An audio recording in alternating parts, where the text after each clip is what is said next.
Hey everybody, how we doing today? So today is project day and we are going to be working on my Livewell bait tank for my kayak. Basically what I'm wanting to do is to chop it and make it about a little over half the size that it currently is. Right now, because it's so bulky height wise, it really interferes with things like I can't paddle with the right side when I'm sitting down because it's too tall. It blocks my rod holder on the right side, so I can't angle it out. The biggest annoyance is on my throwing the cast net on the back side on the right is where this is at. So every time I throw it, it tends to hit this thing and it causes a banana. That really annoys me. Also, it being so bulky, it makes it harder to store in the car. So being shorter will allow me to kind of put stuff on top of it. A safety issue is or the reason why I don't need this whole thing is you can see the relief holes here, which is the max height that I would let the water go to. But at that point, when I'm just standing in the middle of the kayak, it's no big issue. But if I leaned over to like grab my net or look in there to see check out the baits and so forth, my extra torso weight over the top of it would start to not capsize, but it would start sinking the right side of the kayak. It would overwhelm that outrigger, and that's not very safe there. So I would have to immediately get back to center, and then it would pop back up. So it's really not necessary to have that much water. And then I've used it quite a bit of times now, so I know my water level is basically right here, which is kind of the sweet spot. So this was just all excess for no reason. And in regards to the bait side of it, when I go from point A to point B and there's a little bit of waves and stuff, it really starts sloshing the water back and forth here, and that has a tendency to beat up the baits. Baits didn't seem like it really made that much of an issue, but I don't think that it's very good for them. So by reducing this profile to my max height that I actually run it at, and into the point where I might just drill overflow holes here, so I don't even use these side vents, I just let it fill up, max out, and then just dribble out the top. There will be no air for the water to slosh around, and I think that'll make it a lot more comfortable for those baits. So that is the reasoning. Now the plan is, I think what I'm going to do is I'm just going to take this and put a pin there, because that comes out just about right. I might drill a hole if I might do a little bit lower, and run that around. That'll be my mark there. Cut it with a jigsaw, and then once I cut that, flip it open, and then I could see how thick the top is, and then I'll trim it right at the top there. Take out that middle section will be gone, and then the top will basically just sit on the top of the border here. And I'll put some gasket glue, run some screws, and boom, we'll be done. I was originally thinking about sectioning it, and just taking a section out here and dropping it. That way I can keep these handles. But then I was thinking about it, that makes the cut mark in the middle of where the water goes, and then I have to be really perfect about my cuts and gluing it and bonding it, and I was going to plastic weld it to make it perfect, and I was like, that's a lot of work just to have these handles here for no reason. So that way if I just cut the top off, I just drop it down and just run screws, and if it leaks, that's okay, because I'm probably going to just drill holes anyways if it doesn't leak out of this cover. And that should be it. Hopefully it's easy peasy. It's fairly thick, so I should be able to run some screws in there and still be okay. But otherwise, that's the plan. So let's get to marking and cutting. Or actually, I need to remove this first. Mark it, cut it, glue it, drill it, screw it, and then instead of a handle here, I probably don't need it, but I've got a couple of extra kayak handles that I can mount here just to have them to pull it when I'm like getting in and out of the car. But being so narrow, it shouldn't make it an issue to carry it. But let's get started. All right, let's go ahead and take this cover off. I thought wood was nice to work with. This plastic stuff is excellent. Never strips, doesn't rust, doesn't corrosion weld.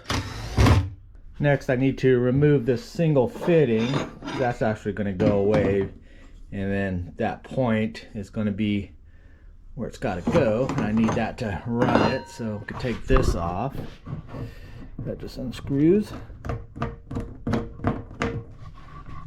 Voila, gone. That'll hold my top there at the right level. Nib marker goes in there, and then just run it around. All right, that gave me a perfect line all the way around. Very happy with that. Now we just got to cut it and keep it fairly accurate. I'm going to cut this line with a jigsaw, but in order to get the blade in there, I'm going to use this multi-tool just to start the cut, so I could put the jigsaw blade in there. So let me see if I could do this without wrecking it. That actually worked really good. I could probably do the whole thing with this, but I'm just going to check and see how the jigsaw works, which is easier, and then just go that route. But yeah, that's going to cut fine. Yeah, the jigsaw is a lot easier and more accurate. I could watch the blade cutting as it's going down the line, so I think this will be the way to go.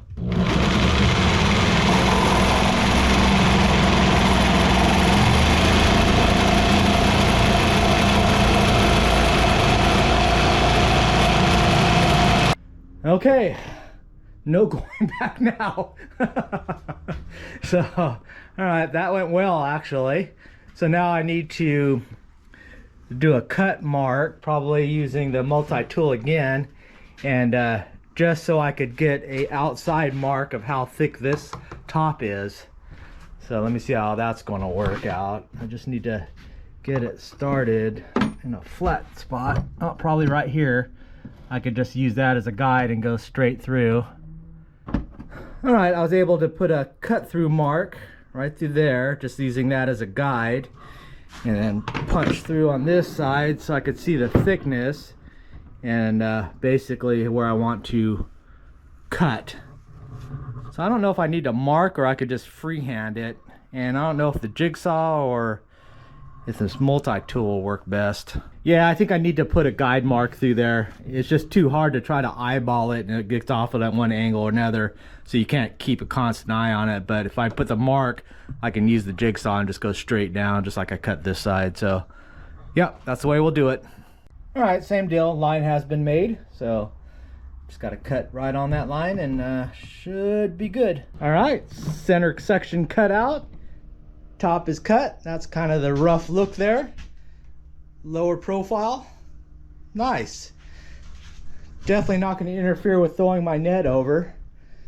Paddling, I should be better. Rod holder, so I should fix a lot of issues. Nice. Now, I didn't want to use a hard, aggressive bit on there. I tried the sander, but it didn't really take anything off. I got these strip discs, which are for removing rust and paint on uneven surfaces, but it's a little bit softer because it's just like fiberglass or something like that, synthetic, and that smooths it right down pretty good. Not real fast, but enough I can control it, and then I can just watch that as soon as it starts scuffing up a little bit higher, then I know that it's flat. So I'm just gonna go around the edge and use that. Yeah, that was quick and easy. I was dreading that part, but no problems. Love working with plastic. I'm actually thinking about cutting this down. I don't need it that deep, especially, but let me go ahead and put these together up on a table here so I can take a look at it. All right, I just took off about 1 inch. That should be good.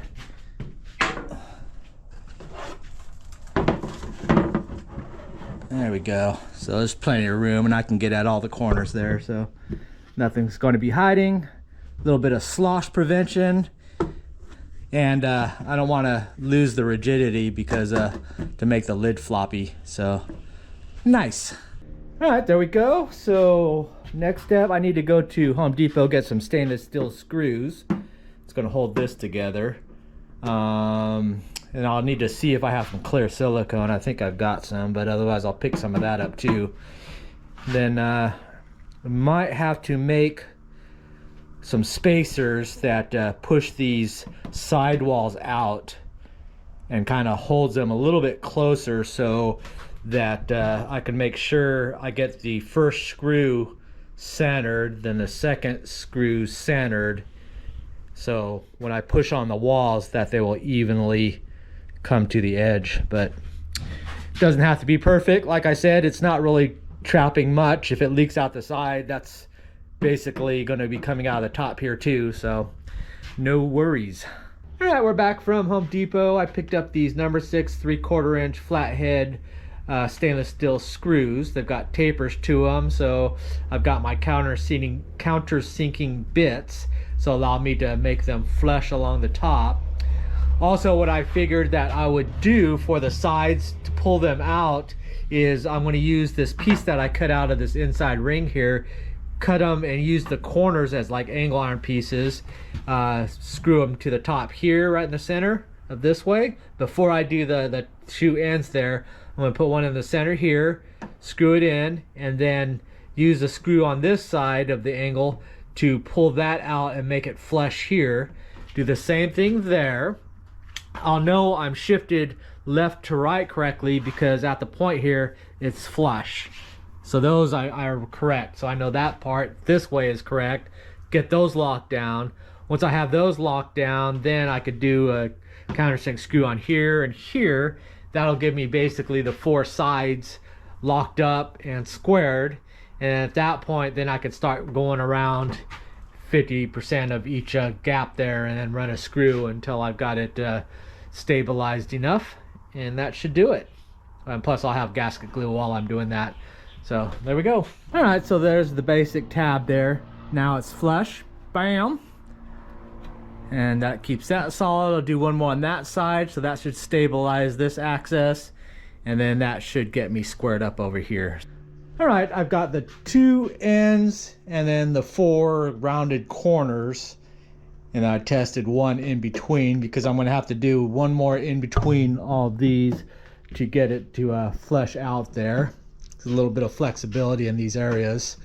But yeah, that's gonna work out.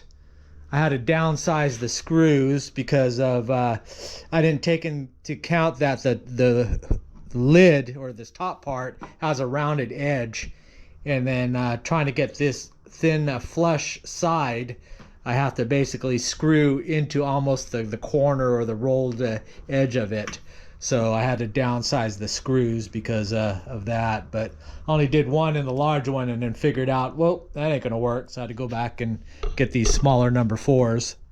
So I've got them just started in there. I was gonna countersink them, but it's gonna kind of not be very useful with it's on the edge there. So I think what I'll do is I'll individually heat a section. Once I got it all pinned in, I'll get them snug and then I'll heat it up and then run it down until it's flush, so I don't have to run the countersinks, because that's not going to work really good with being the rolled edge. But looks good so far. So now I'm going to take this apart, run a bead of silicone, and then try a reassembly and add my final screws there. All right, nice bead of silicone all the way around. Unfortunately, it's going to get all smeared about because I have to kind of force it to fit, but that should give us a somewhat sealable seal. So let's do a final bolting. All right, I got all the screws embedded and recessed into the plastic, so they're all flush. Looks good, nice and solid. So just have to wait for the glue to set up. Then I'll go over it with the blue pad here and just knock it all the glue off and then just get it nice and smooth. And I was thinking I would put glue over the top of these, but I don't know.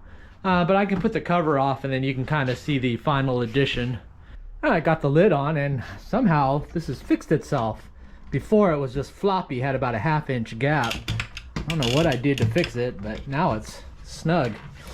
But I don't think I'm going to have to drill holes on the top to let the water bleed out because there's no gasket underneath here and I'm not putting sealer on it. So I think if it gets up that high, it'll just roll out of here. But yeah, this thing is snug now. It locks in. Ba-bam! While I'm waiting for the glue to dry, there's one other thing that I need to make an adjustment for that I found out on the last trip is when I designed where this Livewell sits, I had it front forward weighted beyond the center point of the kayak and the outrigger to keep the kayak more level on the water, so when I'm going, the butt isn't dragging as much and causing a lot of drag. What I found out is that's exactly what happened. On flat water, it kept it pretty flat and it would work great. Problem is that as soon as I start running into any waves, then I start submarining, specifically the outrigger side, since it sits lower than the main kayak. So as I hit a wave, that nose goes into the wave and then it basically starts pushing down and it causes a lot of drag. So I basically got about half the mileage that I normally get because of that dragging in the water. So I want to do is try to offset the weight back again so that I have that kayak and the outrigger kind of butt heavy again. Not as much as before, but more than what it is now. So I think I'm going to move this back about 6 inches and try that and then see how that affects it and go from there, because I want that front of that outrigger not to submarine into the waves and then get pushed down. All right, that's done. I moved it back exactly 5 inches, so I'll test it and then I could do any more adjustments based on that.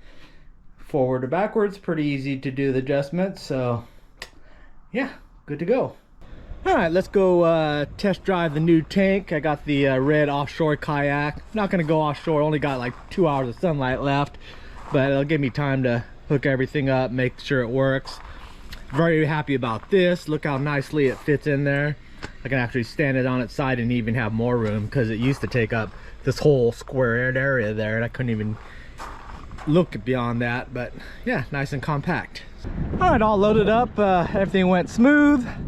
That definitely looks a lot more streamlined, lower profile there, so that should give me better visibility. I can see the rod holder is going to clear now, so that's good. So we'll get out and give it a test run, see how it rides. Just better make sure we got some water. Oh, it's pumping.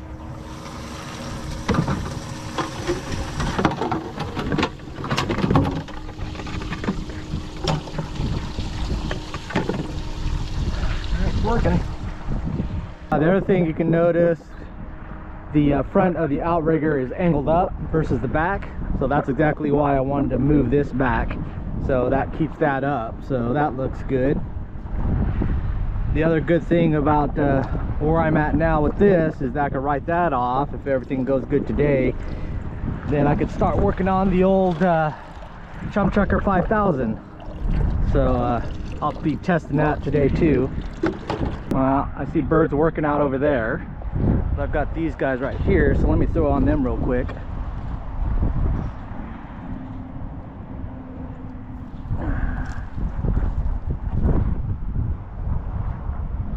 I guess we're just still right in the middle of them.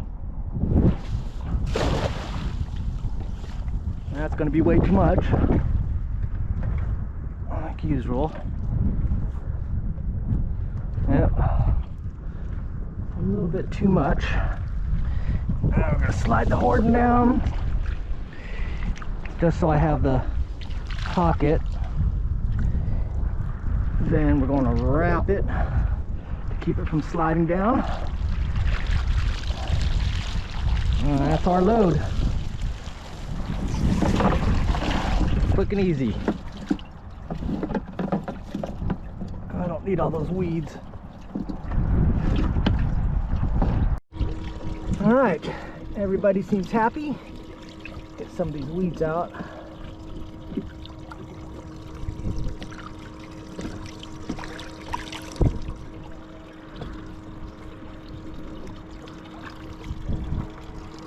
And we're off. Everything looks good. Chip is staying out of the water. It's angled down, so that's what I want. Everybody seems happy. All right, let's go to max fill with the 2 outlets. It's still maintaining that almost to the top, but if I cap this one, that should get us up and above. Fully pump this thing up.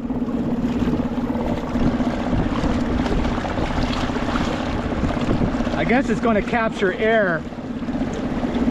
So I might want to put a couple of vent holes.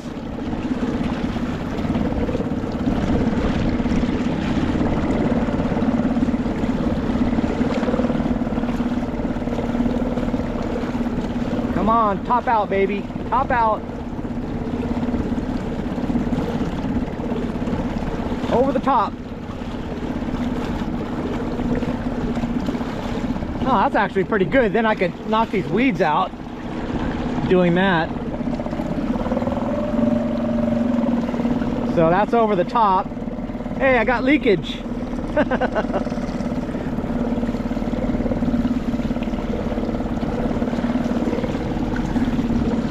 Alright, let's see. If I close it, does it pressurize it? Gonna blow the seals?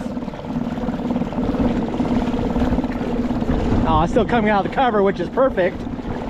I can see the air bubbles in there. There's a few. So I might do that, put a couple of vent holes just so it gets that air out and it maxes it out. That way this bait doesn't get beat up. All right, so that's gonna work good.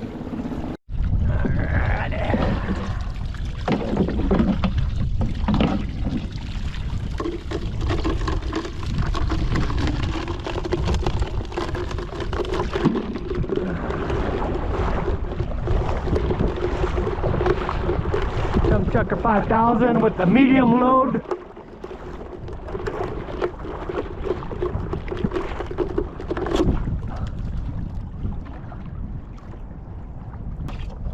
Alrighty, boys.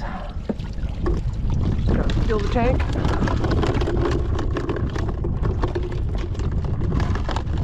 Get in there.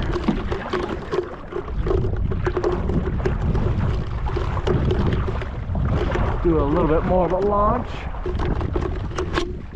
Way out there. Look at a launch.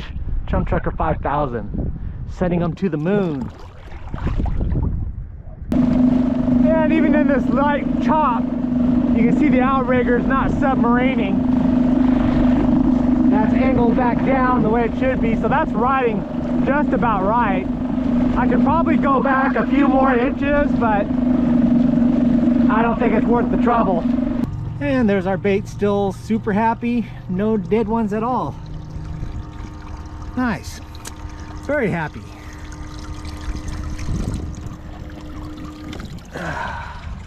All right, time to let you guys go. Release the water. All right, best part of the day. Letting my buddies go. Freedom. Thank you for joining me on my cruise. Have a good rest of your evening. Let me know where you're going to be later. I'll take you for a ride out to the reef or offshore. Yeah, these guys are frisky.